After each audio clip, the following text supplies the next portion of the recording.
very good afternoon to you and welcome to the news. We're reaching you live from our studios. Now, the federal government has ended all deductions for the cost of revenue collection by the agencies such as the Federal Inland Revenue Service, the Nigerian Customs Service, and the Nigerian Upstream Petroleum Regulatory Commission, in a move aimed at boosting fiscal transparency and improving resource distribution among the three tiers of government. Minister of Finance and Coordinating Minister of the Economy, Wale Edun, announced the reform in Abuja, explaining that the directive issued by President Bola Tinubu eliminates multiple deductions previously made before sharing proceeds from the Federation account. He said the decision will ensure that every naira collected goes directly into the national development while promoting accountability and efficiency across all levels of governance. According to Edun, the reform will create a stronger fiscal framework for sustainable growth, enhance predictability of revenues for states and local governments, and curb inefficiencies that have historically reduced distributable income.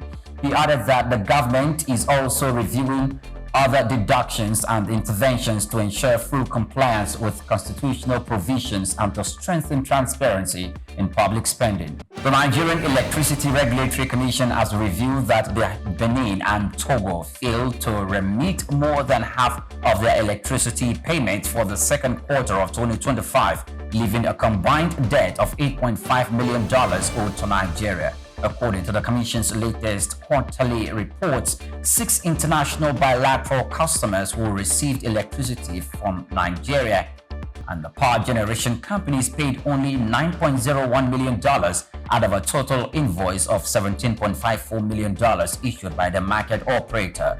The report identified Benin's society, Beninois Energy Electric, and Togo's company Energy Electric as among the biggest defaulters, while Niger's power utility NICLEG paid 68.8% of its $3.71 million invoice. Togo made no payment on its $4.31 million bill, and Benin only partially settled its obligation.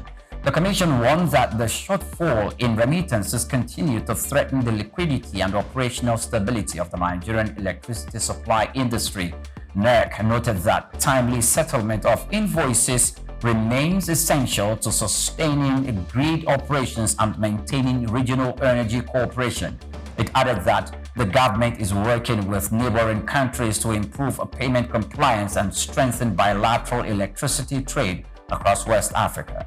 Now, China has tightened its export controls on rare earth materials and processing technology, extending restrictions to foreign defenses and semiconductor companies. The new policy announced by the Ministry of Commerce aims to safeguard China's technological advantage in critical mineral processing while regulating access to advanced components essential for artificial intelligence and chip manufacturing. The measures include limits on export in rare earth magnet and technologies, recycling equipment, and related assemblies, with additional rules taking effect from December the 1st. The move underscores Beijing's growing emphasis on securing control of strategic resources as global competition for technology supply chain intensifies.